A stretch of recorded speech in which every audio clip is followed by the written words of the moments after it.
On the day of her wedding, the girl unexpectedly saw her future self, 10 years ahead, reflected in the mirror. By then, her legs were completely disabled and covered in wounds. The figure in the mirror warned the girl never to marry her fiancé, because the person her fiancé truly loved was the girl's maid. If the girl went through with the marriage, the entire royal household would meet a tragic end.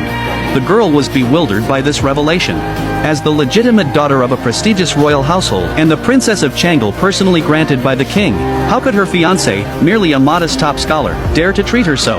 She could hardly believe it. Seeing the girl's disbelief, the figure in the mirror told her to wait until noon. At that time, a black horse in the household would be startled and charge toward the girl and the maid.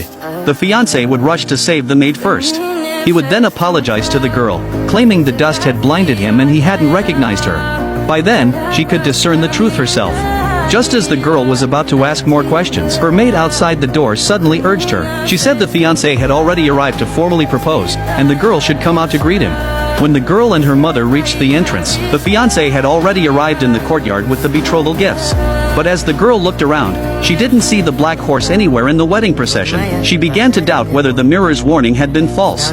Years ago, her fiancé had personally promised that he would come to propose once he became the top scholar. For this, the girl had even forced her father to invite a renowned tutor to guide him, helping him achieve the top scholar rank. Looking at her fiancé's adoring face, the girl couldn't help but laugh at herself for overthinking. With so much love, how could he ever betray her? But just as she was about to greet him, a commotion broke out outside the door. Before she could react, a frenzied black horse burst past the guards and charged into the courtyard. Just as the horse was about to collide with the girl, her fiancé leaped forward. But he bypassed her entirely, scooping the maid into his arms instead.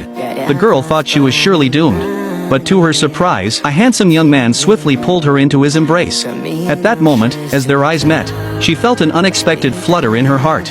Only after the black horse was subdued did her fiancé finally realize what had happened. He hurriedly pushed the maid away and rushed over to the girl, apologizing that the dust had temporarily blinded him. The girl realized that everything the mirror had said was true. With that thought, she immediately shoved her fiancé aside, then, citing feeling unwell, ordered the steward to return the betrothal gifts. At this, the scoundrel asked if she intended to break off the engagement. The girl replied that they were never formally engaged, so there was nothing to break off. At this moment, her mother also said that the girl was the Princess of Changle personally appointed by the king. She was a noblewoman of impeccable lineage. There was no question of a secret engagement with him. Everyone in the city knew that the prince and princess were infamous for doting on their daughter. As long as she made up her mind, even the king himself couldn't change it. Besides, the other party was just a modest top scholar. If the girl didn't like him, she could simply choose a suitable husband for herself. Her mother then ordered all the betrothal gifts sent by the scoundrel to be returned. After everyone in the household had left, the girl took out her bronze mirror once again. She asked what had happened over the past years. The figure in the mirror let out a deep sigh. It turned out that after the girl married her fiancé, he leveraged the influence of the prince's household to advance rapidly. In just 7 short years, he rose to the position of imperial advisor. But soon, he accused the prince's household of treason. The emperor, wary of the girl's father commanding powerful troops, used the opportunity to execute the entire prince's household.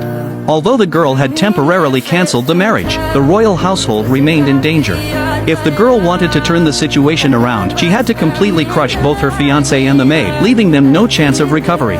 The next day, the maid suddenly came to the girl's room, saying that since the prince's household returned the proposal, the city's wealthy families had nearly trampled over the top scholar's doorstep, all vying to make him their son-in-law. If the girl didn't act quickly, her fiancé would soon be taken by someone else. The girl couldn't help but let out a cold laugh. The maid spoke as if she were looking out for the girl, but every sentence revolved around the fiancé. In the end, she was just afraid the girl's marriage to him would be ruined, and she would no longer have a chance to see him. Since the maid so desperately wanted to marry the fiancé, the girl decided to give her a grand gift.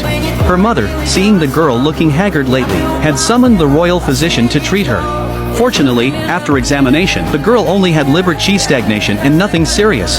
But just as the physician was about to leave, the girl suddenly called her back. She said the maid had been like a sister since childhood, and today the royal physician could examine her as well. The maid's face immediately changed. Instinctively, she clutched her stomach.